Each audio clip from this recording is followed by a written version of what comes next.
Dans la loi, le Togo n'a pas été colonie française, mais dans le fait, la France a fait sa colonie jusqu'à présent. Si tu ne le sais pas, je suis désolé pour toi. La France a fait du Togo sa colonie jusqu'à présent. Si tu ne le sais pas, voilà. Donc, maintenant, en ce qui concerne la réaction du peuple togolais par rapport à cela, je pense qu'au début, déjà, j'avais parlé de régression.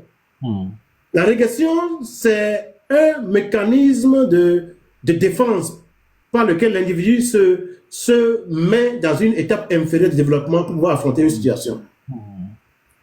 Pour être à l'aise dans une situation et espérer que d'autres personnes viennent résoudre le problème. Depuis le début, comment on dit, l'élite, c'est-à-dire les venus de France dans les années 90, c'est eux qui avaient dit aux Togolais, vous attendez, nous allons résoudre le problème pour vous. C'est nous qui sommes les intellectuels, c'est nous qui sommes les opposants, nous allons faire ce combat pour vous. Et donc, quand il y avait des manifestations, on faisait appel au peuple, le peuple, il remplissait toujours son devoir. L'élite, au lieu d'être, comment on dit, au lieu de diminuer son ego et de penser à l'intérêt supérieur de la nation, on a vu que cette élite défaillante a conduit notre lutte de 35 ans vers un échec cuisant. Et quand on arrive à ce moment maintenant, à l'heure où nous sommes, où on voit l'élection, par exemple, un maire qui n'a pas été... Bon, on a vu comment les élections sont passées là-bas, et pourtant il est resté à la tête, il a conservé la mairie avec l'aide des voix du régime Petit-Uni.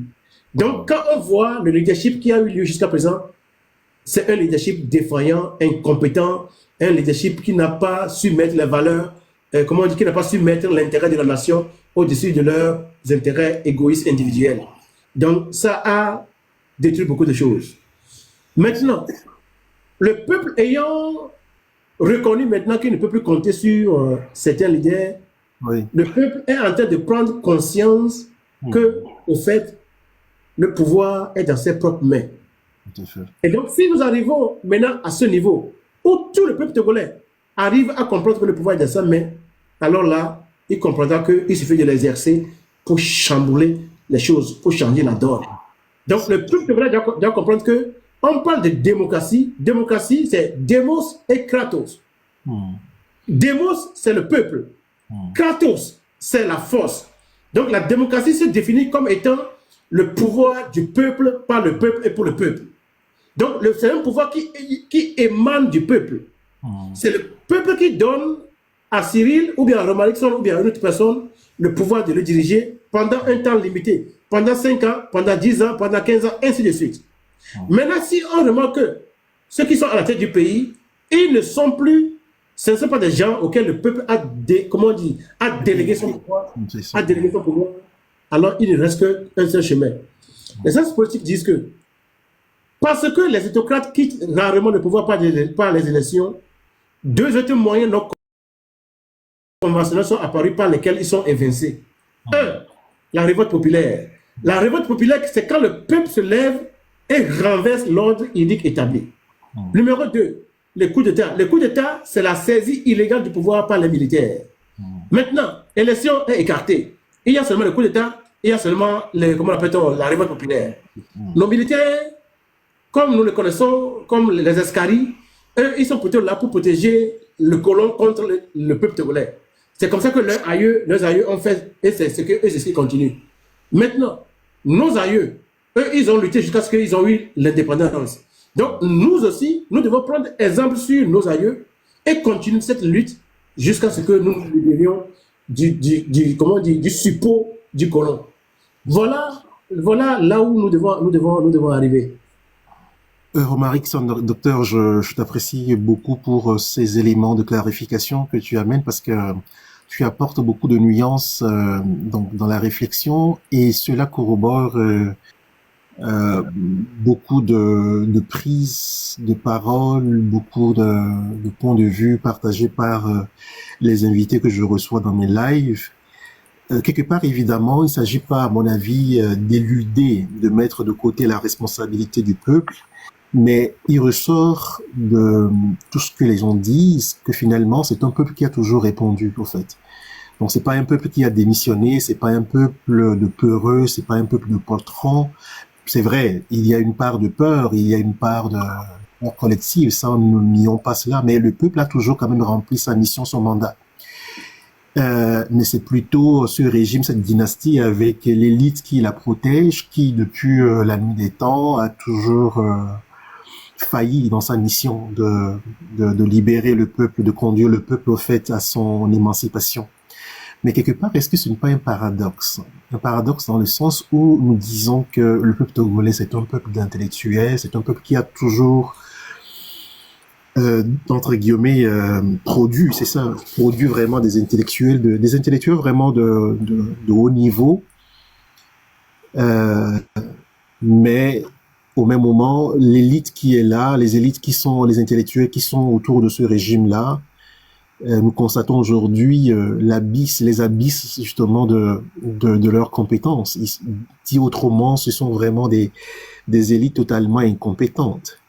Et ça veut dire que c'est quoi ce paradoxe-là, qu'un peuple a toujours produit des intellectuels, a toujours produit vraiment de grandes élites, mais au moins moment, il y a peut-être une partie de cette élite-là qui est incompétente et qui gouverne avec cette dynastie et qui plonge le pays dans l'effondrement dont nous parlons aujourd'hui. Comment est-ce que tu portes ton regard sur ce paradoxe-là, docteur?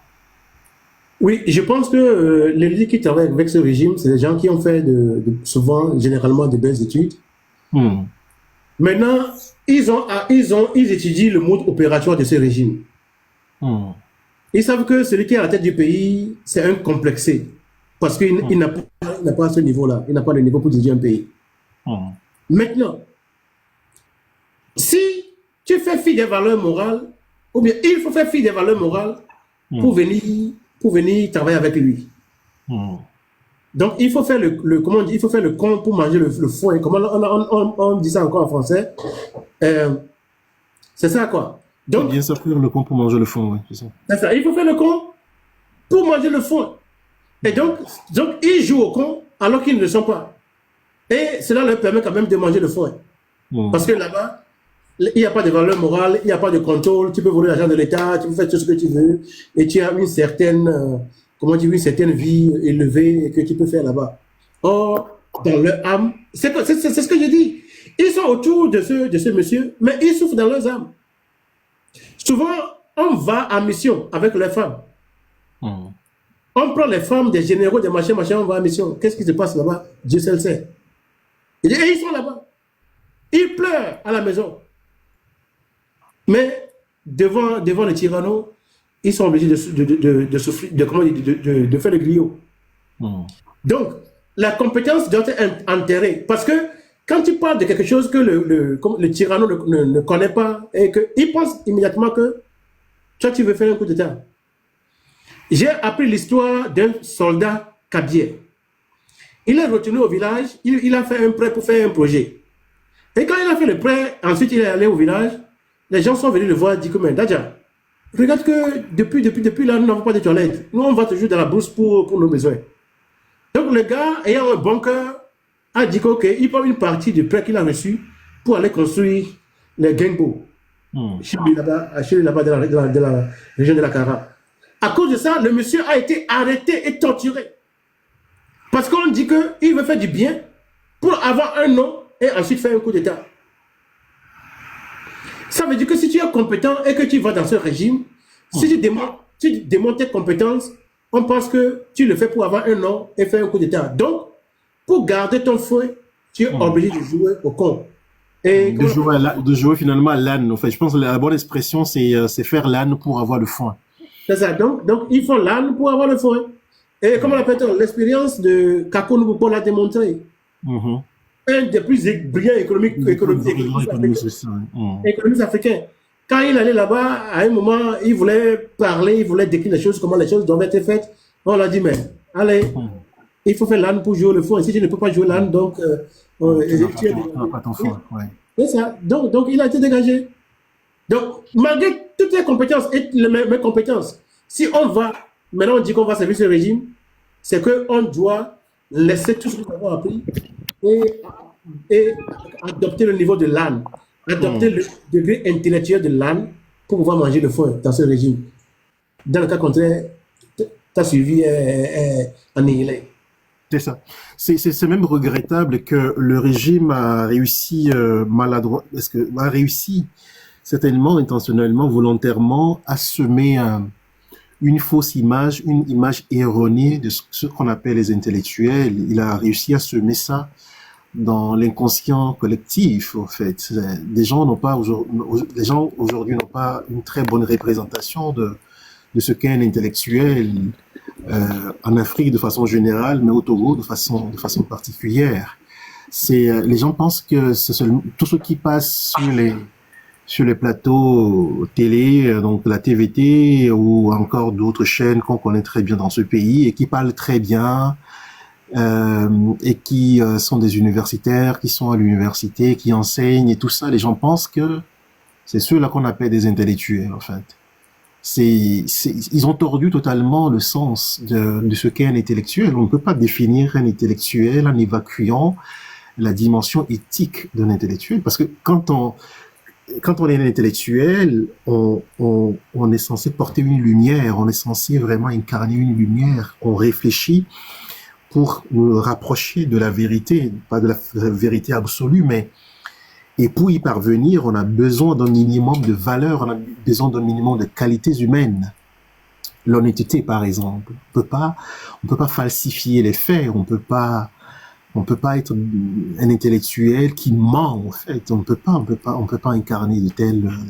Mais quand on regarde un peu leurs travaux, quand on regarde un peu leur parcours, il y a certains qui sont évidemment juste des diplômés universitaires, mais il y a quelques-uns quand même qui étaient des intellectuels parmi eux. Mais une fois qu'ils rentrent dans ce régime-là, dans cette secte-là, voilà, ils mangent le foin, donc et puis finalement ils corrompent leur propre nature. Et à partir de ce moment-là, je me demande si on peut continuer à les qualifier d'intellectuels. Un intellectuel, c'est pas un titre qu'on porte à vie, en fait. C'est à partir du moment où vous renoncez à certaines valeurs, vous renoncez à cette lumière intérieure qui vous propulse justement donc à contempler les idées. S'il faut s'il faut s'appuyer sur les pensées de Platon, là, à un moment donné, on a l'universitaire que de nom, mais dans les faits, on n'est plus rien du tout. On n'est plus rien du tout. Bon, bref, c'est justement une petite sortie de route pour dire justement que ce régime aujourd'hui est entouré d'incompétents qui ne sont pas vraiment des incompétents, qui plagient des thèses, qui portent des noms de professeurs, qui portent des noms de maîtres de conférences, qui portent des noms de professeurs titulaires. Bon, bref, moi j'ai une proposition par rapport à ça plus tard. Je la donne tout de suite en partie. Demain, lorsqu'on aura de nouveaux dirigeants qui vont diriger ce pays-là, il faut qu'on revoie la voie du CAMES, au fait, qui permettent comment on va dire ça, de promouvoir certains professeurs au rang de professeurs, certains enseignants universitaires au rang de professeurs titulaires, parce que moi, j'étudie, je regarde leur CV, je regarde leurs travaux. Parfois, il n'y a rien du tout, en fait, donc, dans leur parcours. Et puis, il y a une autre voie aussi de nomination qui est la voie présidentielle. Et de plus en plus, j'ai des collègues au Cameroun, par exemple, au Gabon. Et puis, je pense, maintenant, en fait, là, le Sénégal n'est plus vraiment dans cette façon de faire. Où les gens, au lieu d'aller vraiment passer en bonne et due forme, le concours de CAMES, le concours d'agrégation, se confie tout simplement à la voie de nomination. Donc, c'est le président qui les programme, qui les nomme, qui les nomme comme professeur, et alors qu'ils n'ont rien du tout dans la tête, ils n'ont rien du tout dans le cœur. Et il faut qu'on réfléchisse par rapport à ces voies-là. C'est pas possible, parce que ce pays est en train de produire de plus en plus vraiment des intellectuels qui ne le sont que de nom, et qui s'aiment vraiment de n'importe quoi. Bon, bref, docteur, comment est-ce qu'on peut faire aujourd'hui pour briser ce cercle de la peur, du silence, de l'habituation à l'innommable, à l'inacceptable? Tu semblais tout à l'heure dire que la voie dans laquelle nous sommes aujourd'hui doit amener le peuple togolais à s'approprier lui-même cette force-là, ce pouvoir, cette souveraineté, parce que longtemps le peuple a délégué ce pouvoir à ses élites, à ses leaders politiques, mais diantre, la déception a été très lourde pendant plusieurs décennies. Il faut que le peuple même se ressaisisse et s'approprie justement donc ce pouvoir-là et fasse tomber le régime. Et puis, comment est-ce qu'on peut casser aujourd'hui définitivement ce siècle de la peur, du silence et remettre vraiment le pouvoir dans les mains du peuple togolais? En psychothérapie, ce que j'ai appris quand j'ai devant moi un patient qui a le problème de la peur, qu'est-ce qu'on fait? On éloigne l'individu du stresseur. Qu'est-ce qui stresse cette personne? Qu'est-ce qui cause le stress de cette personne-là? Donc, soit tu enlèves la personne, soit tu enlèves le stresseur. Parce qu'à chaque fois que la personne et le stresseur se rencontrent, la même réaction sera produite. C'est ça. Il y a une résurgence, justement, donc, des peurs archaïques. Oui. Tout ça là. Donc, qu'est-ce qu'on a fait? Quand on a fait les dernières manifestations, vous avez vu que après 1 jour, 2 jours, quand le régime a accentué les événements qui produisent la peur au niveau du peuple, vous avez vu que les gens sont partis.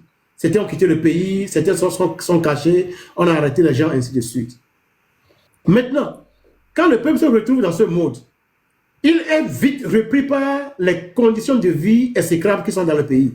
Et donc, très vite, le peuple retrouve pour dire que je ne peux pas fuir. Le seul moyen que j'ai, c'est d'affronter ce régime. Et donc, pour que le peuple arrive à ce niveau-là, où il est tellement conscient qu'il est prêt à tout faire pour dégager ce régime, c'est là où on a besoin des travaux que font Ferdinand Haïté, tu vois, Cyril, le docteur Cyril, et ainsi de suite.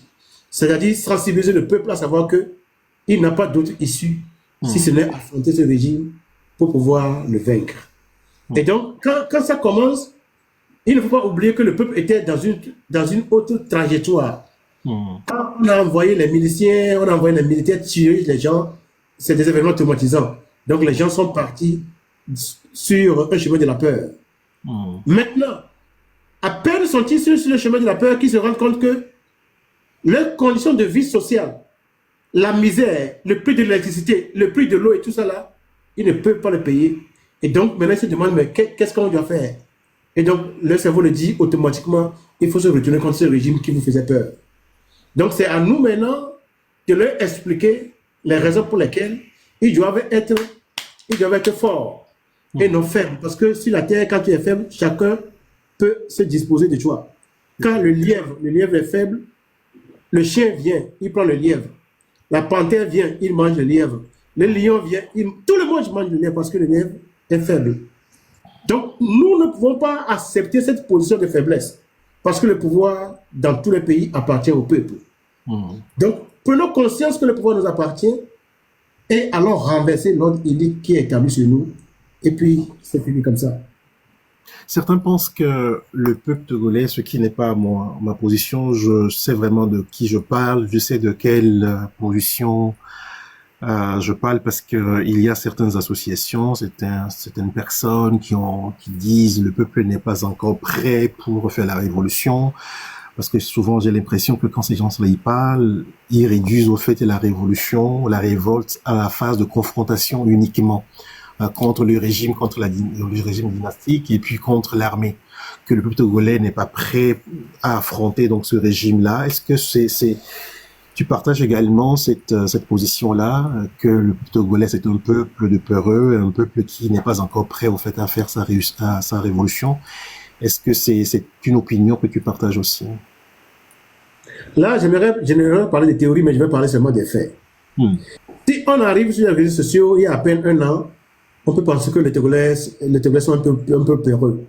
Mais si on connaît l'histoire de la lutte des Togolais depuis le temps de nos aïeux, de Sylvain Olympio, de Agome Kuchukwa, si on connaît les événements Mais moi, la mère de ma mère, un jour, elle parlait de ça, elle parlait des gens de progrès, elle ne parlait pas de progrès. Donc, c'est les gens du progrès. Ils sont venus dans sa maison, ils demandaient ses enfants. Ma vieille avait caché ses enfants dans la jarre. Et donc, quand les soldats des progrès sont venus, Il a dit qu'il ne sait pas où sont trouvés ses enfants. Ils l'ont frappé avec la chaîne. Ma vieille, quand moi je l'ai connue, elle rampait, elle rampe, elle ne peut pas marcher, elle rampe. Donc, le peuple togolais, c'est un peuple de lutte, un peuple de combat. L'hymne national togolais même dit « Vaincrons ou mourrons dans la dignité ». Donc, depuis le temps de nos aïeux, nos parents n'ont jamais accepté la soumission. Donc, on a soumis le peuple par la violence excessive. Mais malgré ça, le peuple refuse d'accepter cette soumission.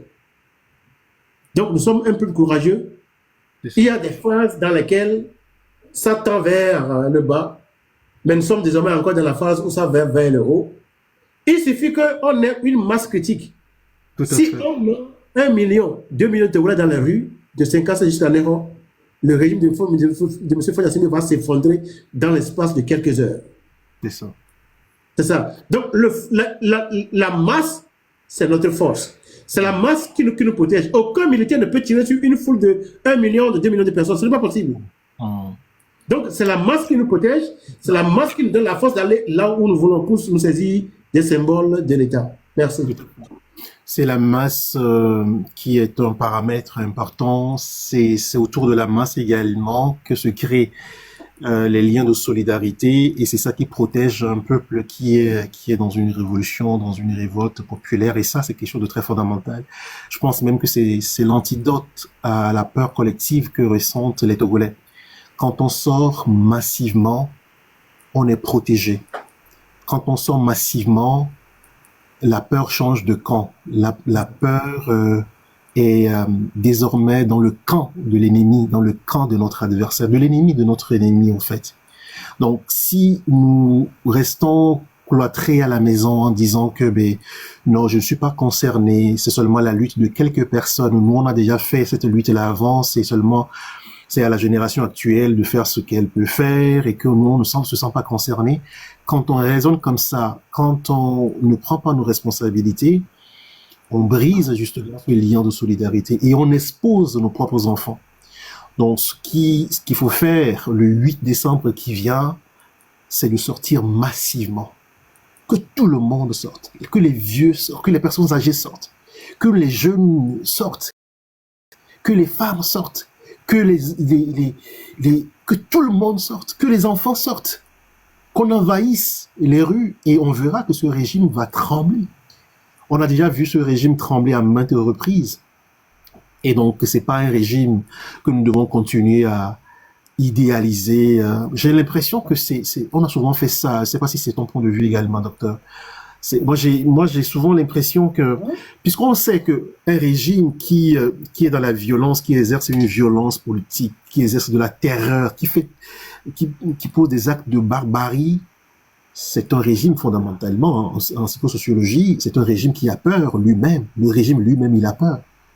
Un régime qui est amené à exercer une telle violence pour asseoir sa légitimité, c'est un régime qui a peur. Donc, fondamentalement, on devrait plutôt se dire, mais voilà, si on appuie sur le bon bouton, on peut faire chuter ce régime-là. Mais j'ai l'impression que notre discours pendant très longtemps a contribué à idéaliser, à sacraliser ce régime-là comme un régime qui est assis depuis 6 décennies, que c'est un régime qui est bien bâti, qui a vraiment des... Oui, en partie, c'est vrai, mais il faut aussi regarder la chose sous un autre angle, l'angle que ce régime est assis justement sur des fragilités institutionnelles, c'est assis sur une peur psychologique également qui peut se retourner contre lui. Je ne sais pas comment toi tu vois la chose de ce point de vue-là. Est-ce que nous avons trop tendance à idéaliser, à surestimer ce régime-là et son armée? L'individu, quand il est traumatisé par un événement, il a tendance à sublimer cet événement-là. C'est pourquoi vous voyez que les pédophiles, au moins 80% d'eux, c'est des gens qui ont été victimes de la pédophilie quand eux-mêmes étaient enfants. Donc, il y a la politologue allemande Hannah Arendt qui dit que dans une relation sociale, celui qui exerce la violence le premier, c'est celui-là qui a peur. C'est ça. Donc, quand nous voyons que ce régime exerce la violence un peu partout, même sur Facebook, même quand tu cliques OK, quand tu cliques like, on veut exercer la violence sur toi, ça veut dire que c'est un régime qui est terrifié. C'est un régime qui a tellement peur que nous sommes en mesure d'en finir avec un tel régime. Donc, il suffit d'arrêter de sublimer la puissance de ce régime et de sortir pour atteindre une certaine masse critique. Et puis, vous allez voir, les aides de camp, c'est eux qui seront les premiers à fuir. Et faut l'assumer, c'est à peine il aura le temps de prendre un hélicoptère pour fuir. Parce qu'ils savent que leur régime n'est assis sur rien. C'est pourquoi ils prennent notre ressource pour aller corrompre les gens à l'étranger. Donc, l'étranger, c'est qu'ils ne sont pas un régime légal. L'étranger, c'est que le peuple ne les soutient pas. L'étranger, c'est qu'ils n'ont pas d'argent. Le peuple, c'est qu'ils ne sont pas des gens légaux. Et donc, le peuple, c'est qu'il n'est pas avec eux. Donc, c'est un truc artificiel, c'est un régime artificiel qui nous gère. Il suffit que nous prenions conscience de notre force et retourner contre eux avec une masse critique. Et puis, game over. Voilà ce que je pense.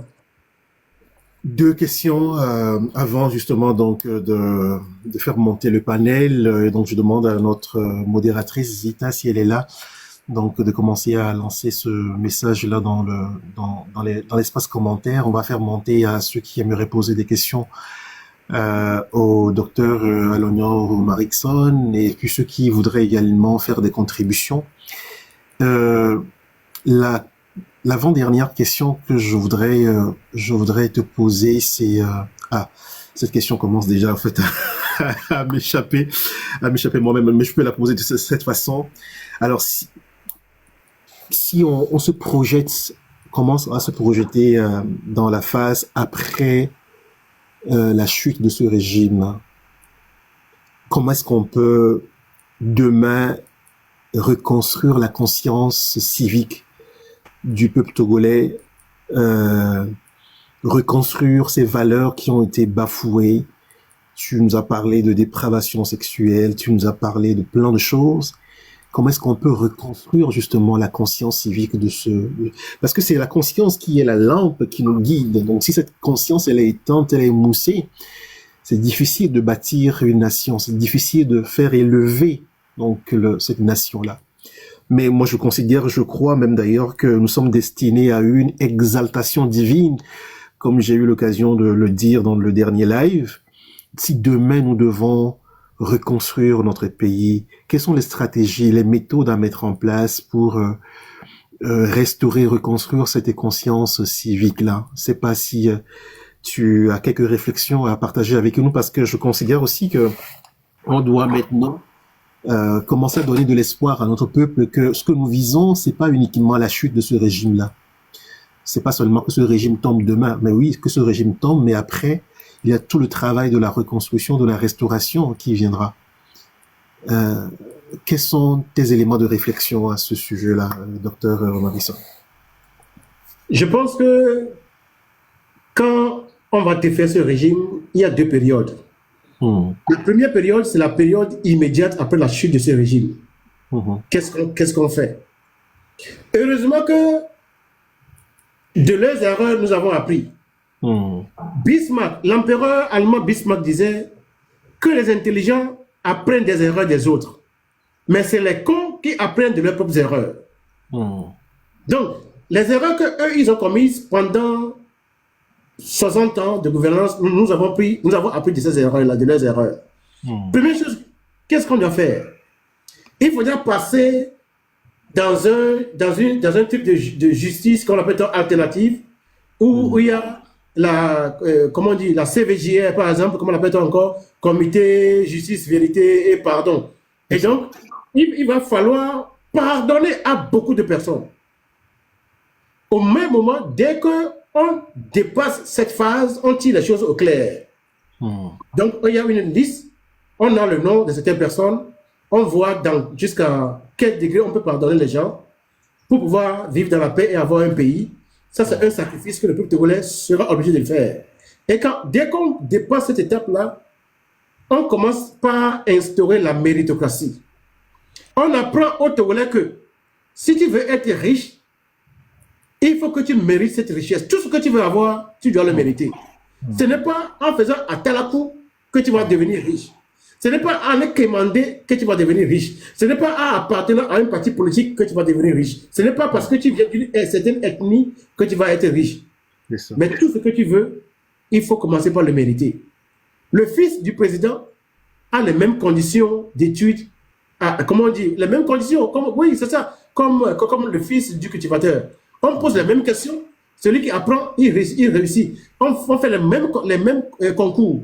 Celui qui réussit, c'est lui que l'on prend. Si c'est le fils du cultivateur qui réussit, on le prend. Si c'est le fils du ministre qui réussit, on le prend. Donc, le despotisme, le népotisme, tout ce que les gens là ont commis au pays, on va racler tout cela d'une manière, de sorte que on instaure les valeurs qui permettent la confiance, parce que le commerce, le business se développe. L'économie, exactement, c'est ça. L'économie se développe sur la confiance. S'il n'y a pas de confiance, l'économie ne peut pas se développer. Donc, il faut bâtir cette confiance-là. Il faut que les gens sachent que, moi, chez moi en Allemagne, quand un plombier vient faire le travail dans ta toilette, avant de partir, je t'assure que ta toilette sera plus propre qu'elle ne l'était avant que le plombier ne vienne. Parce que c'est des valeurs qu'on lui a inculquées pendant qu'il apprenait le métier. Au Togo, tu donnes le travail à un maçon, un truc qui a été construit par 10 tonnes, il va te dire que c'est 20 tonnes. La surfacturation. Donc, cela, ce n'est pas seulement au niveau du gouvernement, c'est arrivé dans presque tous les citoyens du Togo. Ouais, le pays est gangréné justement par tout ce qui est corruption là, donc ouais. C'est ça. Et donc on doit instaurer des mesures coercitives. En Chine, quand on te voit, on apprend que tu as fait la corruption pendant que tu es comment on dit, dans l'administration et ainsi de suite, c'est la pendaison totale. Nous ne devons pas arriver jusqu'à ce niveau, mais la punition que tu dois recevoir doit servir de leçon à toutes les autres personnes qui sont derrière. Donc, il faut faire ce qu'on appelle state building. Nous devons reconstruire totalement l'État du Togo. Que le Kabylie comprenne qu'il est aussi bien togolais que les Minans. Que les Minans comprennent qu'il est aussi bien togolais que les V. On est d'un seul pays qui s'appelle le Togo. Nous avons des différences d'ethnie, mais aucune ethnie n'est supérieure à l'autre. Toutes les ethnies togolaises sont des richesses pour notre pays. Donc, le fait de préférer une personne à cause de son ethnie, à cause de sa religion, à cause de sa secte, à cause de son réseau ésotérique, tout ça, on me fait tout ça là. Et vous allez voir que les gens vont s'aligner. Les gens s'alignent derrière la mesure qui dirige. En Allemagne, quand tu cognes une voiture, il y avait une professeure allemande qui venait chez moi un jour, et donc c'était la nuit, en hiver, et puis elle avait la malchance de cogner une voiture. On avait rendez-vous, la femme ne venait pas. C'était rare, c'était bizarre de la part, parce que les Allemands, tout le monde les connaît, ils sont des gens précis. Et donc ça a duré longtemps avant qu'elle ne vienne. Et donc elle est venue, elle m'a raconté le fait, tout juste dans le corner, elle a cogné une voiture. Donc elle attendait le propriétaire. Parce que quand tu cognes une voiture, que le propriétaire n'est pas là, que tu pars, on appelle ça farafloute. Ça veut dire que tu as commis une bêtise et tu as fui. Ça vient avec une peine d'emprisonnement. Or, si tu attends la personne vient, tu lui montres que c'est ça, c'est l'assurance, ton assurance et son assurance qui vont régler le problème. Mais quand tu quittes, parce qu'il y a une norme qui est appliquée aux gens qui ne respectent pas la loi. Et ça fait que tout le monde s'aligne. Et donc, je pense qu'après la période du pardon, on instaure ces mécanismes-là qui vont... Anthony Giddens disait que il y a un dualisme entre l'individu et la société. Parce que l'individu, il vient de la société, mais cet individu-là qui crée des règles sociales, encore, qui viennent formater son comportement.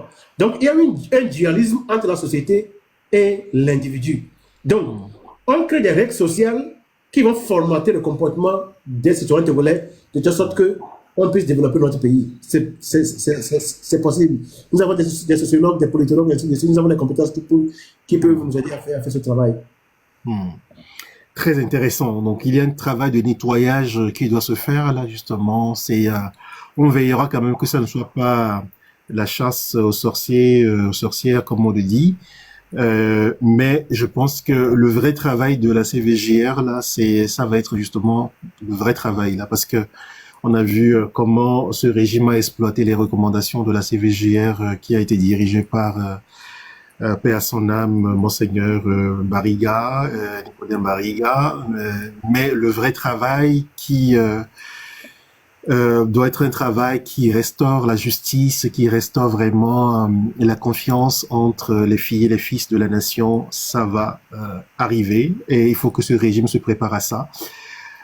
Et je pense que c'est ça qui va, en tout cas, constituer le ciment qui crée vraiment un nouveau départ pour notre pays. Merci beaucoup, docteur. Et quels sont tes derniers mots, notamment par rapport à la date du 8 décembre qui s'en vient? Qu'est-ce que les Togolais doivent faire? Et les Togolais doivent comprendre ceci. En politique, on passe souvent de timing. C'est-à-dire qu'il y a certaines choses que tu peux réussir aujourd'hui, mais demain, tu peux ne pas les réussir. Donc, la sensibilisation est maintenant à son paroxysme, à son maximum. Le 8 décembre, nous devons secouer ce régime jusqu'à ce qu'il tombe. Si vous ratez, j'entends déjà des gens qui disent que si on rate ça, il y a beaucoup de personnes qui disent que eux, ils vont s'occuper de leurs propres affaires. Ils ne vont plus s'occuper de ce pays-là. Donc, les gens qui sont au Togo, qui disent que vous qui êtes en diaspora, qui parlez, revenez vous-même faire la lutte, sachez que les gens de la diaspora, quand ils se lèvent, ils ne pensent pas à où est-ce qu'il va trouver quelque chose pour manger. Ils ne pensent pas à oh, mon fils est malade, et où est-ce qu'il va trouver l'argent pour l'envoyer à l'hôpital. Ils n'ont pas ce problème-là. Les besoins, quand vous prenez la pyramide de Maslow, les besoins primaires, c'est-à-dire l'alimentation, tout ça là, la sécurité, tout ça là, ceux qui sont en Occident, eux, ils l'ont. Mais vous, il vous manque même les besoins primaires. Ça veut dire que quoi? Quand vous revenez en maintenant, ça politique disent que il y a Steven Levesky et Lukangwe qui disent que le changement de la dictature à la démocratie est le résultat d'un combat aussi bien sur le plan national que sur le plan international. La diaspora fait sa part et fera toujours sa part. Le peuple togolais, nous sommes connus comme un peuple guerrier. Nous devons maintenant faire chacun sa part pour que le 8 décembre soit le début de la fin, ou bien le début, ou bien la fin de ce régime, un régime immondain. Nous avons besoin d'une masse critique et nous devons aller au lieu où se trouve les symboles de l'État. Et quand les symboles de l'État tombent, le régime tombe toujours. Voilà mon mot de faire. Merci beaucoup, docteur Alagnan Romarickson. J'ai souhaité justement que cet entretien se fasse comme une causerie entre nous. J'apprécie énormément donc la qualité des idées, des réflexions que tu as partagées avec nous. On voit que c'est pas uniquement un exercice intellectuel, mais aussi un exercice de partage des choses que tu as vécues, au fait, parce que tu es dans cette lutte depuis très longtemps, tu connais plusieurs acteurs, tu as côtoyé plusieurs acteurs. Pour celles et ceux qui suivent les actualités, ils savent à quel point tu es très impliqué dans la mobilisation des frères et sœurs dans la diaspora, notamment du côté de l'Allemagne. Tu descends également en France lorsqu'il s'agit des mêmes mobilisations. Tu fais beaucoup et donc on voit cela transparaître dans tout ce que tu as partagé avec nous aujourd'hui. Je sais que tu es encore capable de donner beaucoup plus que ça et j'apprécie énormément en tout cas la qualité des échanges que nous avons eu jusqu'à présent. Nous allons maintenant ouvrir la phase du panel, donc je vais demander à notre modératrice de prendre la parole et de faire monter donc celles et ceux qui voudront aussi faire des contributions, parce que notre panel, ce sont des moments de réflexion, des moments d'échange, donc il n'y a pas de sachant ici, au fait, il n'y a pas entre guillemets de connaisseurs. Tout le monde partage Et, voilà, et c'est ça qui nourrit nos réflexions et fait avancer aussi la lutte. Donc, est-ce que Zita est là? Je suis là. Tu as la parole, merci. Bonsoir à tout le monde. Bonsoir au docteur avec un S à la fin. Oui, au pluriel. Donc, ceux qui souhaitent monter, n'hésitez pas à faire votre demande pour poser des questions ou commenter ou donner votre avis ou vos propositions, puisque bon, certains dans les commentaires émettaient certaines réserves, donc c'est l'occasion de venir s'exprimer ouvertement. Donc, Tom, notre fidèle compagnon, est là. Merci d'être toujours présent. Oui, bonjour. Bonjour Cyril. Bonjour Omar Rickson et Zita. Bonjour cette fois-ci en dernier. Et merci toujours de tenir ce combat en haleine pour que l'adhésion du peuple se fasse et arriver à la victoire finale sur cette tyrannie qui ne dure qu'à nos yeux de manière infinie. 60 ans paraît une infinité pour nous aujourd'hui, donc on peut le comparer à cela. Mais l'univers n'est pas infini, donc on parviendra au bout de ce que l'humanité ou l'être humain veut imposer à ses semblables.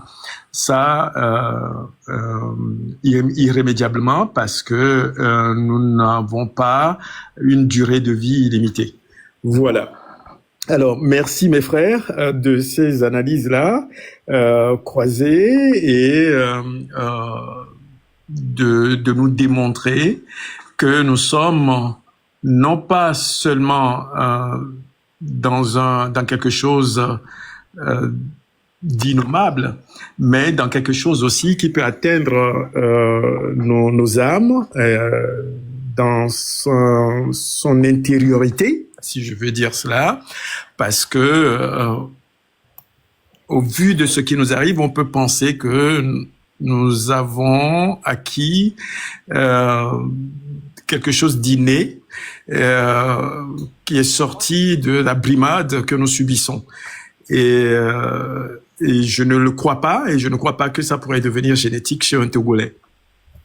Parce que, au vu de l'histoire, et c'est sur ça que je vais attirer votre attention, à part l'analyse du profil psychologique du peuple togolais, nous avons oublié dans notre analyse la portée historique des choses, et surtout pas l'histoire en elle-même, mais l'enseignement, l'éducation fondamentale qui doit permettre au peuple togolais de savoir son histoire, de comprendre son histoire et de pouvoir en tirer profit quand des situations pareilles s'opposent à lui. Et c'est ce que la dictature et la tyrannie de 60 ans a su bien faire. Et c'est ce qu'avaient refusé nos ancêtres, que quelqu'un vienne leur donner une autre histoire que la leur. Et ça, nous avons laissé la dictature du Togo imposer son histoire falsifiée à tous les Togolais et de faire en sorte qu'ils soient ignorants totalement de ce qu'a été leurs ancêtres. À partir de ce moment-là, où on ne sait plus exactement qui nous sommes, d'où nous venons et où nous pouvons aller, eh bien, on s'abandonne et on subit. Et on subit à un point qu'on s'oublie qu'il y ait une vie et que cette vie-là, à peine durera 100 ans. Et dans ces 100 années-là, à peu près, on peut réécrire ce que l'on a vécu sur la Terre, avant même de partir. On nous a imposé ici une autre rhétorique que les gens ont intégrée. Et on a subi. C'est ça. On a détruit l'éducation. Regardez, vous avez parlé des choses ici qui sont innommables, qui arrivent dans une société, alors que la règle fondamentale qui structure la société elle-même fait qu'il y a des choses qu'on ne peut pas accepter parce que cela va de soi. J'attire l'attention qu'aujourd'hui, on peut aller à l'école, être diplômé et revenir dans ce Togo-là et aller s'adosser à un gouvernement pareil. Donc, il faut voir que le diplôme en lui-même ne donne pas quitus à l'intelligence et à la gestion de l'État. Donc, ceux qui sont là et qui ont joué le rôle d'intellectuels, quand bien même qu'ils ont fait des études brillantes, n'ont pas acquis le sens de l'humanité, le sens de l'être humain fondamental. Donc, cette question-là doit être posée. Et tout à l'heure, vous parlez de l'après. Et cet après-là doit être une reprise en main totale de tous les pans de l'État, à commencer par l'éducation. Tout à fait. Parce que si nous ne le faisons pas, le risque est de voir une génération, 2 ou 3 générations après, les mêmes histoires se reproduire. Et tout doit commencer par là. Tout à fait. Et la dernière chose que je vais dire, c'est de rebâtir une conscience. Mais la conscience n'est formatée que par son histoire propre. Et c'est pas en connaissant ce que vos ancêtres ont déjà produit comme résultat, c'est ça qui va vous permettre de s'élever. Sauf que le Togolais ne l'est plus. On lui a inculqué le déni de soi, le déni de lui-même, et on lui a enlevé la capacité d'avoir des aspirations élevées. Et là, c'est pas mon domaine. Donc, Romarickson, le frère, est là. Vous êtes des spécialistes en la matière. Cyril, tu es là. Il y a bien d'autres Togolais qui sont là, dans ce domaine-là, de neurosciences, de la psychologie, et puis des gens qui ont fait de la philosophie fondamentale et qui savent analyser la trajectoire d'une nation et la trajectoire des peuples, et de leur culture et de leur tradition. Nous devions relever tout cela.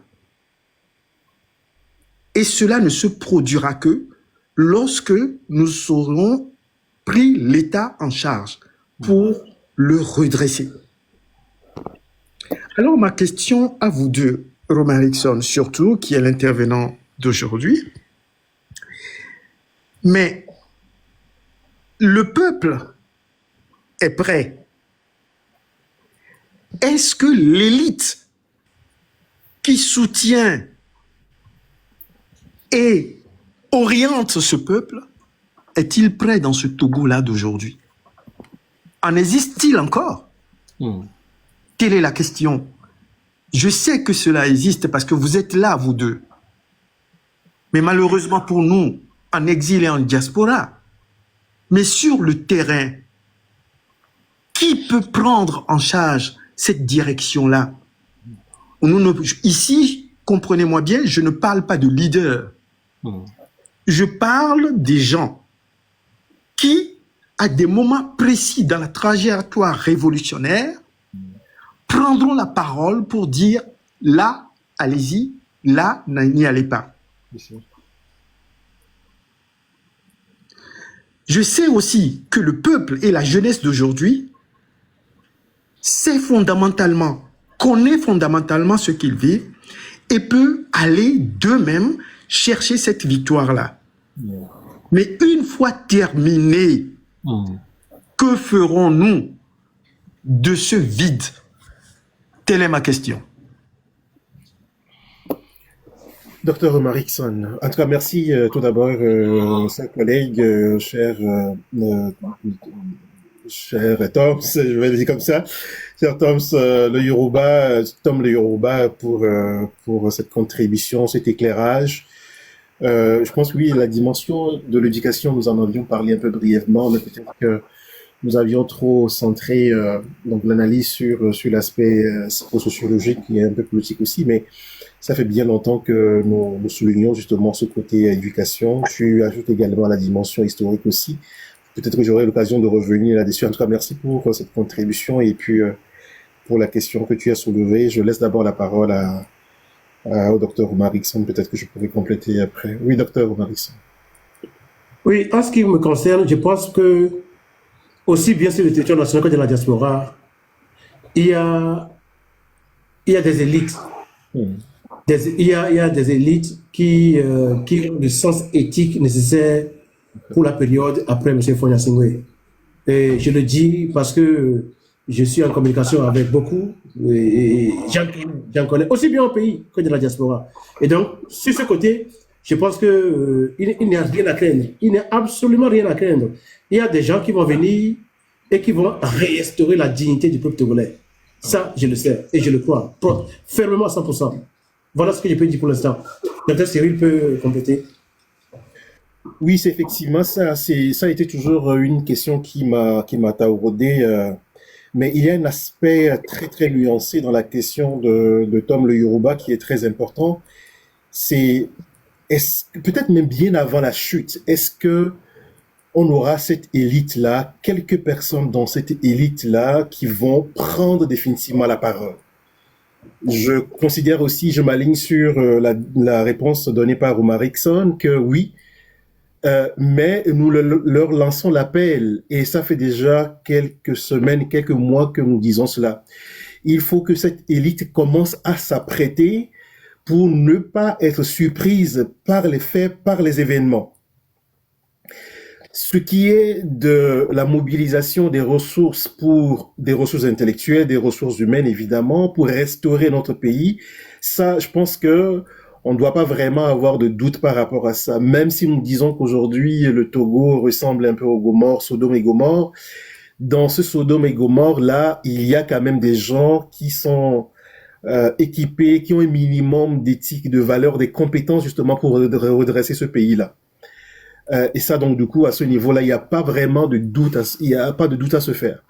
Mais est-ce que cette élite-là, elle est éveillée aujourd'hui, elle est à l'écoute aujourd'hui, elle est à l'affût de l'évolution des situations pour analyser, pour trouver le bon moment, le kairos, justement, pour se lever, parce que c'est pas uniquement quand le régime va tomber définitivement qu'on va voir ces figures-là. Il faut que déjà, même bien avant la chute définitive, qu'on commence à voir le visage de cette élite-là, parce que pendant très longtemps, le régime a toujours servi cette thèse, ce discours au peuple. Ah, si le régime tombe demain, mais qui sont ceux qui vont venir prendre le pouvoir?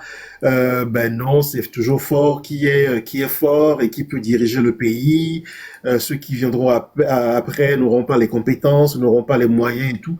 Donc ça, il faut qu'on anticipe ce discours-là, qu'on torde le cou à ce discours-là et que le peuple soit rassuré que vraiment il y a des ressources humaines, des compétences humaines dans la diaspora et dans le pays et qui pourront justement donc prendre le volant donc de ce pays-là demain et tout restaurer. Donc je profite justement donc des éléments de réponse que je fais aussi pour compléter le docteur Omar Rickson, pour lancer cet appel de réveil et d'éveil aussi à cette élite là. Donc voilà ce que je peux ajouter là pour l'instant.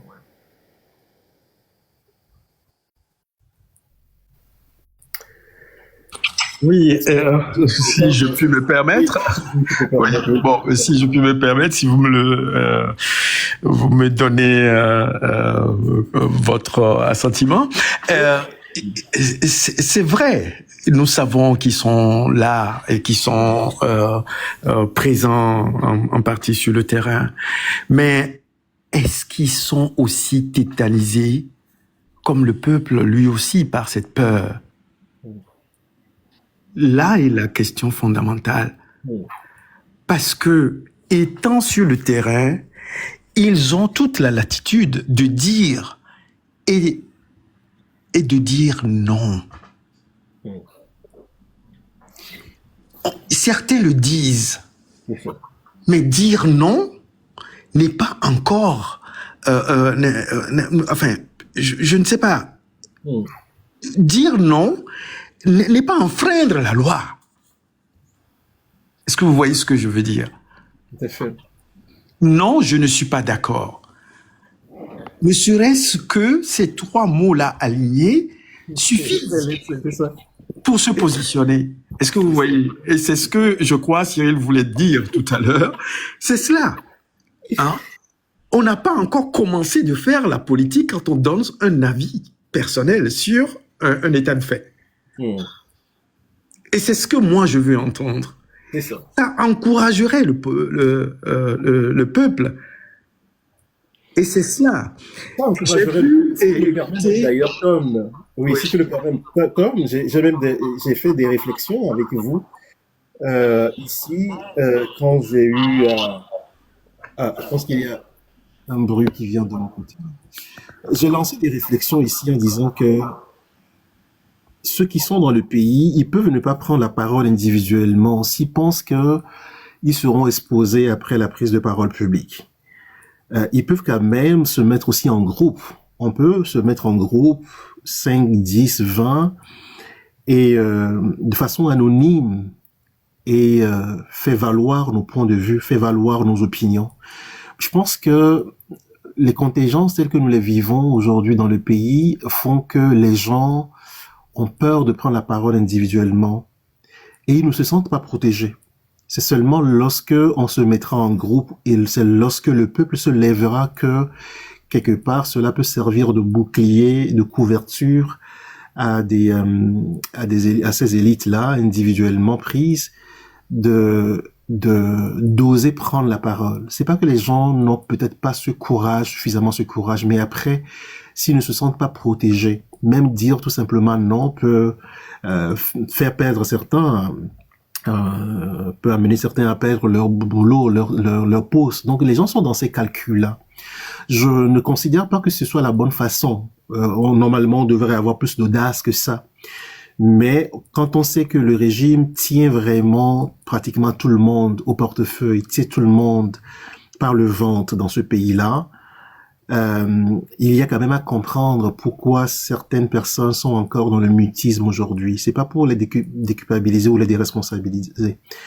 Mais je considère que lorsque le peuple va jouer encore sa partition, on aura quand même des leaders ou des intellectuels ou des gens d'autres bords au fait qui vont prendre la parole individuellement. La preuve est que nous avons eu Madame Nyakade qui a pris la parole et tout le courage qu'elle a pu mobiliser pour le faire. Malheureusement, c'est là où elle en a aujourd'hui, mais tôt ou tard, elle sera délivrée. On peut prendre le cas également de Grace Bikoni aussi, qui nous montre aussi un modèle de courage et de transcendance dont nous avons parlé l'autre fois. Donc, je comprends bien justement tes préoccupations que je partage en partie. Pendant très longtemps, moi, je pensais aussi que les gens allaient quand même avoir plus d'audace que ça, mais quand on analyse l'écosystème politique du pays, il y a à comprendre pourquoi certains sont encore dans l'hésitation avant de sortir du silence. Mais on les encourage et nous lançons cet appel-là, que cet appel les rejoigne pour que ils sortent définitivement de leur mutisme aussi.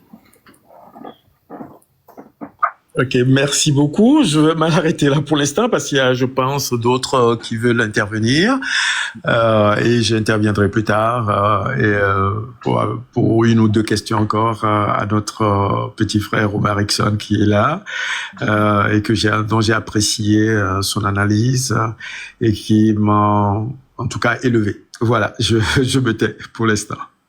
Merci beaucoup.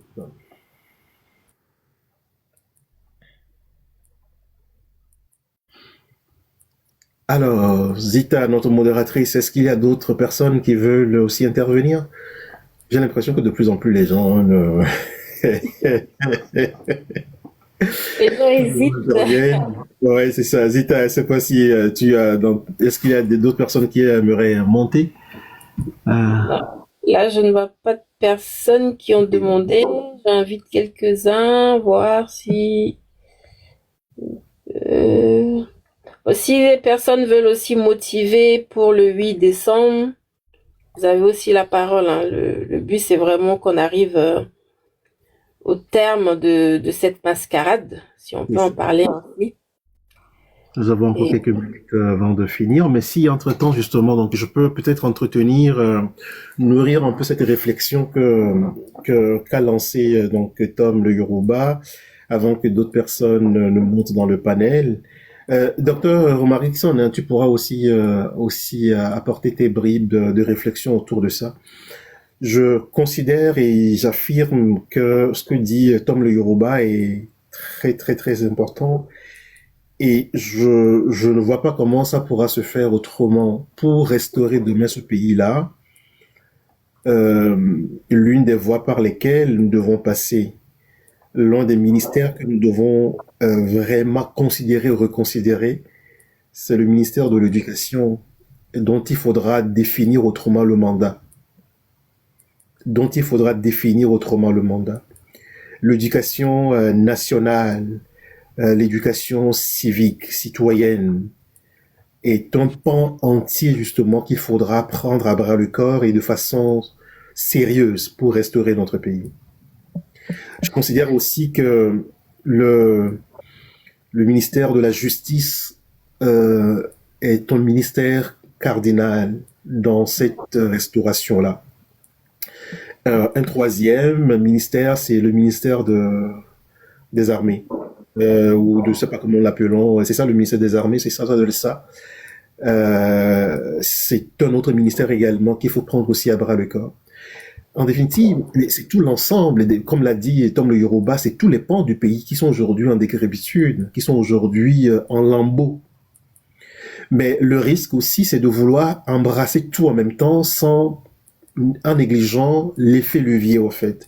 En négligeant l'effet levier, en pensant que en restaurant notre pays, pour restaurer notre pays, il faut lancer tous les chantiers en même temps.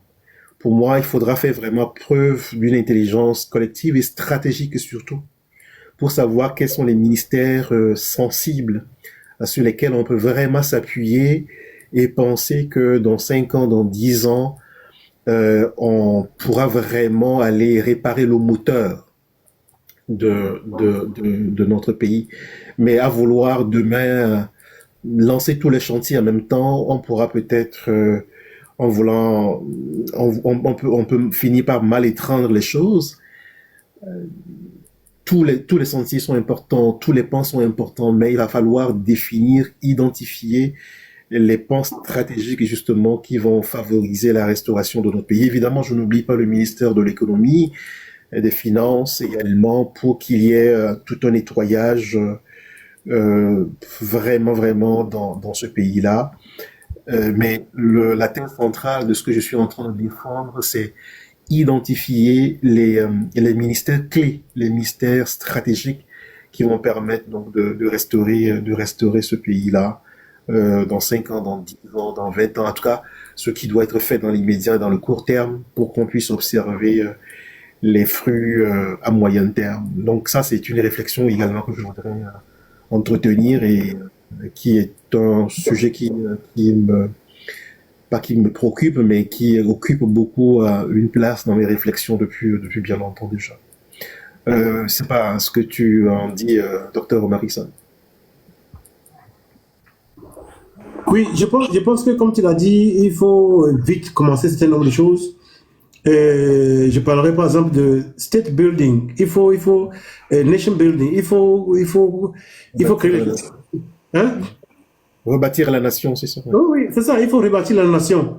Et là, c'est un projet de long terme, mais il faut commencer immédiatement.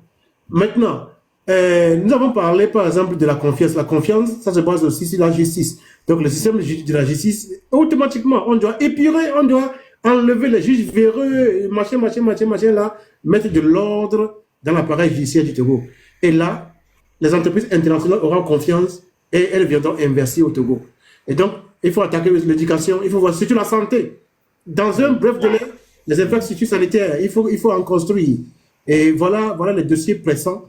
Et puis les restes, on va agencer. Parce que dès que on a la confiance, le commerce va se développer. Et quand le commerce se développe, on tire les impôts. Avec les impôts, maintenant, on finance la reconstruction du pays dans beaucoup de choses. Et donc, je pense que il suffira de quelques séances de débat pour que la jeune classe, la jeune classe intellectuelle trouve les points d'urgence. En utilisant, par exemple, le tableau de Eisenhower. Qu'est-ce qui est urgent, qu'est-ce qui est important et urgent. Donc, quand il y a un truc qui remplit les deux critères, donc on le classifie. Tout à fait. Donc, définir les priorités, définir les urgences, et justement trouver vraiment le bon angle stratégiquement aborder la distribution de la nation. Ça, c'est phénoménal. Je ne sais pas si Tom, tu souhaiterais aussi. Oui, je pense que les têtes togolaises au Togo ou dans la diaspora sont relativement prêts pour cela, hein, pour cette mise en œuvre de la reprise en main de l'État et de la réforme totale de l'État. Ça, j'en suis convaincu. Mais là, ça rentre vraiment dans votre domaine. Il y a aussi la prise en charge psychologique. Et même là, je vais aller plus loin, et sans offenser quelqu'un, ou le peuple togolais, une prise en charge psychanalytique du Togo. Parce que 6 décennies de ce que nous avons vécu est énorme.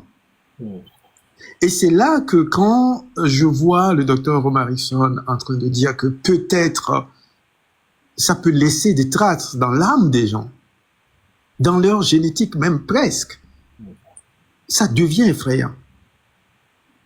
Parce que malgré la réforme de l'État, il faut que les gens à qui c'est destiné comprennent et s'en approprient. Tout à fait. Dans cette appropriation de la chose publique, nous aurons toujours les séquelles qui vont être drainées comme des scories tout au long. Est-ce que vous voyez? Sur combien de décennies?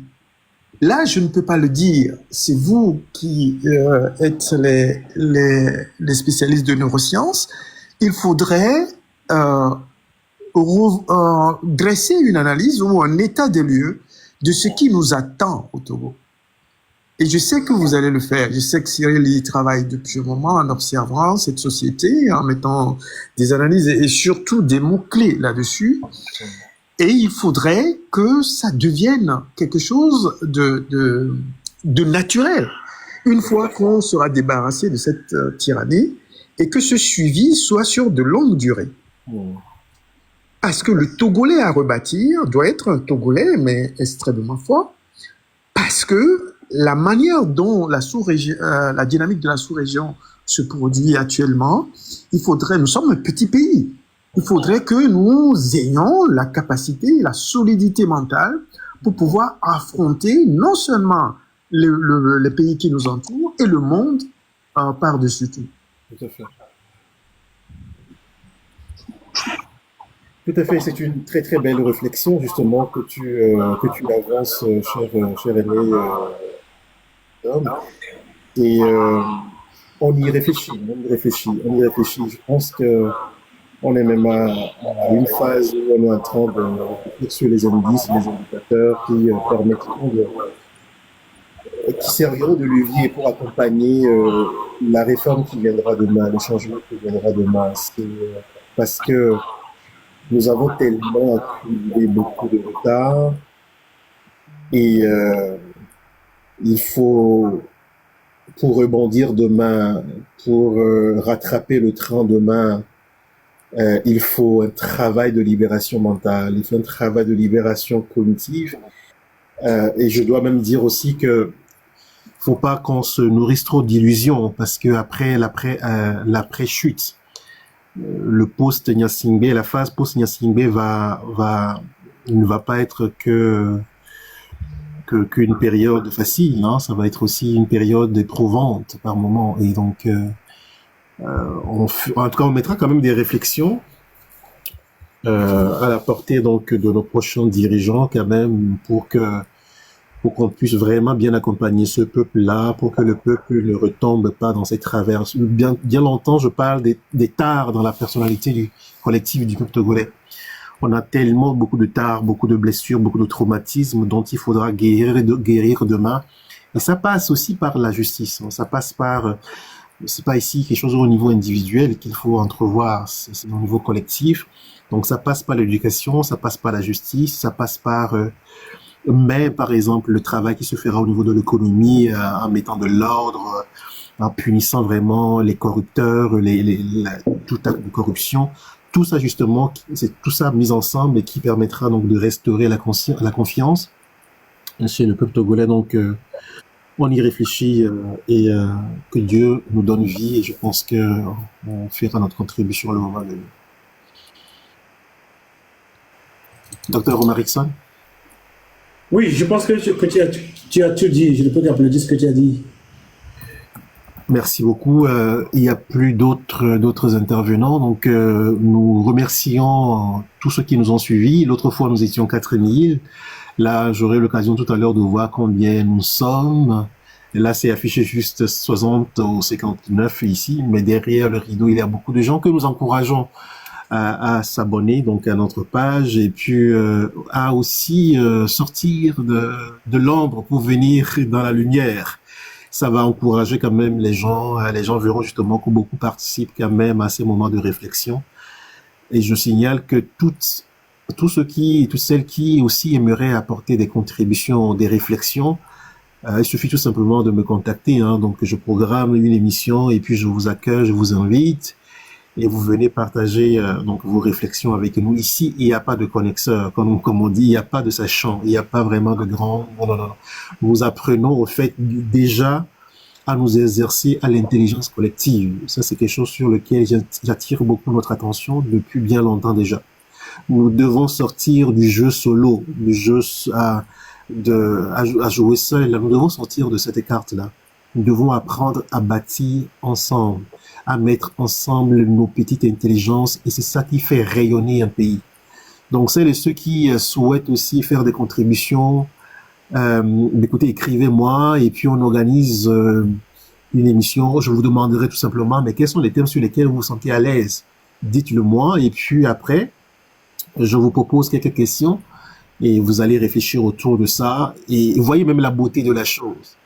Le docteur Romarickson, on a discuté, mais je ne lui ai même pas envoyé les questions hier, en fait. Donc, il était en confiance que, bon, voilà, venons, partageons nos connaissances.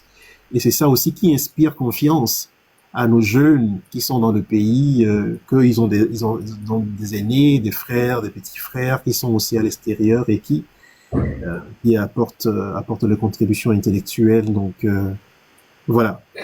Donc prochainement je vais accueillir même Tom en tant qu'invité spécial. Mais c'est un appel que je lance à tout le monde. Donc saisissez cet appel-là pour que mon live soit davantage bon, et que ça soit quelque chose qui concerne l'ensemble de l'intelligence togolaise. Mais nous, enfin moi particulièrement, je vais pas parler aux autres plus anciens. Nous laissons la place à vous. Pourquoi? Parce que je vous l'ai dit, Cyril, personnellement, je n'ai jamais dit cela à Romarickson, mais je suis ses lives des fois, je suis ses interventions, ses analyses, mais vous êtes des brillants des Togolais que moi personnellement je découvre avec beaucoup de joie et d'allégresse même quand je vous vois à chaque fois. Donc l'espace doit être à vous parce que nous on a fait cette lutte et on a échoué. Nous avons échoué lamentablement. Et l'espace que vous occupez aujourd'hui doit être à vous. Nous viendrons faire des réflexions et soulever des questions auxquelles nous n'avons pas eu réponse. Et finalement, ces questions-là, certaines de ces questions, trouvent réponse aujourd'hui parce que vous êtes là, parce que vous intervenez dans l'espace public avec vos analyses qui sont extrêmement pointues. Alors j'encourage, là je vois 64 personnes là en live, mais il y a bien d'autres à la fenêtre, dont tu connaîtras le nombre tout à l'heure. Mais venez, c'est la jeunesse. Le Togo vous appartient. Le Togo vous appartient et vous deviez tout simplement prendre votre place et ne plus jamais laisser l'espace être occupé par des imposteurs. C'est ce que je dis. Voilà. Mais nous serons toujours là. Pourquoi pas intervenir, même avec le découvert, on le fera. Il n'y a aucun souci par rapport à ça. Alors, moi, je dirais merci beaucoup à Robert Erickson de l'exercice, à Cyril aussi de l'avoir conduit, à Zita. Et j'invite tous les Togolais, surtout le 8, à sortir. Et le 8 décembre n'est pas un jour unique, une date unique. Le 8, il y en aura tous les jours. Tant que cette tyrannie ne tombera pas, il y aura des 8 décembre tous les jours. Que nous le comprenions tous ensemble et qu'on y arrive. Et on faut pas que enfin, on s'adresse ces paroles-là à nous-mêmes, qu'on l'adresse aussi à ceux au camp d'en face qui nous tyrannisent. Il faut qu'ils comprennent que le Togo n'est pas une propriété individuelle, une propriété familiale, une propriété d'un clan. Le Togo nous appartient à tous. Alors, il y a encore de l'espace de discussion, il y a encore l'espace de compromis. Saisissez cette balle au bon et venez, nous discuterons. C'est ce que nous dit l'hymne sacré de notre patrie. Togolais, viens, bâtissons la cité. Togo, viva, Neniatu, vivant. C'est ça.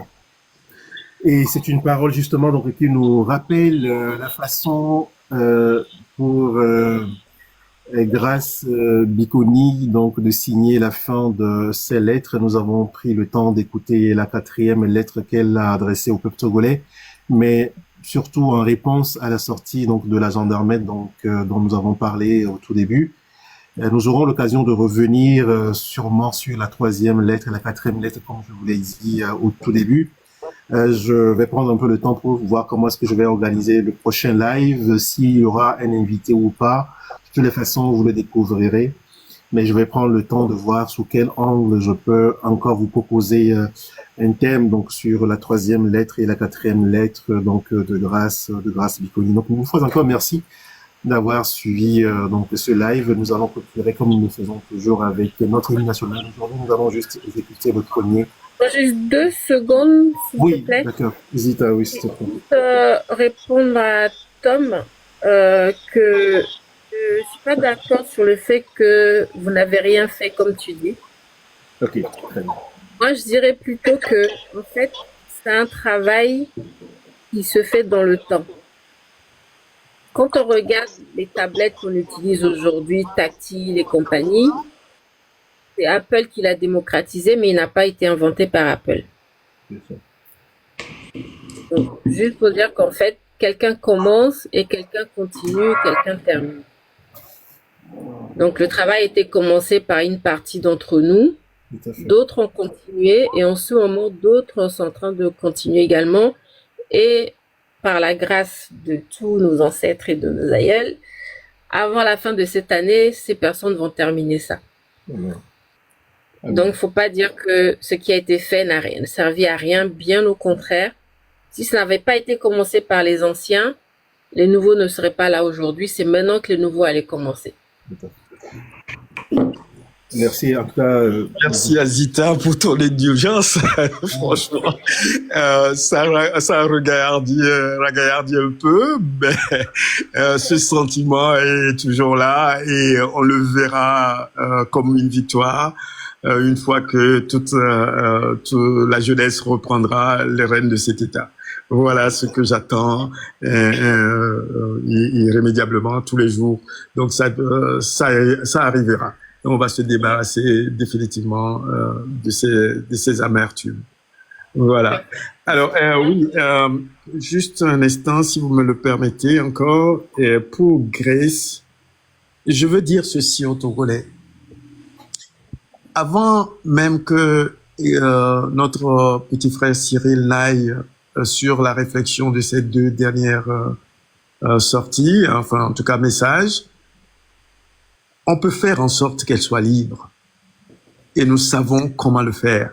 Alors, peuple togolais, en ouvrant les portes de cette prison le plus rapidement possible, on va peut-être épargner le temps de la réflexion et des propositions et d'analyse sur ces dernières sorties de Grace, et qu'elle-même, libre, puisse tout simplement nous commenter et nous dire le fond de ces messages qu'elle adresse depuis sa géole dans l'obscurité au peuple togolais. Merci beaucoup. Merci beaucoup.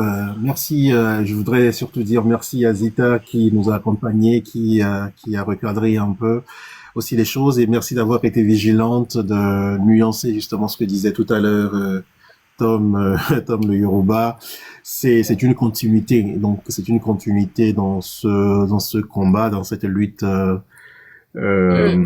révolutionnaire, et donc chaque génération a fait ce qui était en son pouvoir, et puis notre génération, Inch'Allah, donc vient clôturer la messe et viendra clôturer la mer. C'est ce que nous attendons vivement dans les jours qui viennent.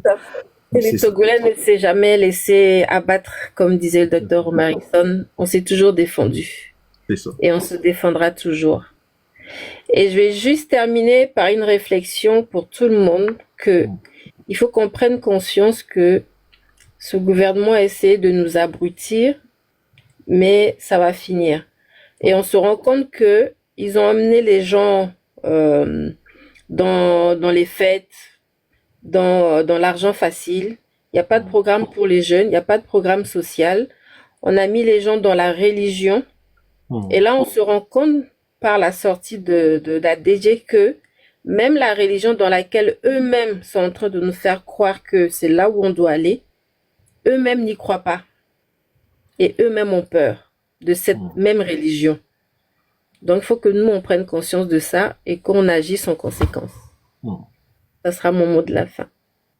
Merci beaucoup. Tu auras encore une plage horaire, un créneau beaucoup plus important, conséquent, donc prochainement, donc pour nous inspirer. C'est très important, en tout cas, d'avoir également la voix de nos Amazones aussi. Une fois encore, merci. Et oui, c'est Messan l'officiel. Oui, on s'écrit, on échange en inbox aussi. Merci infiniment. On va exécuter notre hymne national pour clôturer, s'il vous plaît. Le premier couplet. Salut à toi, pays de nos aïeux, toi qui les rendais forts, paisibles et joyeux.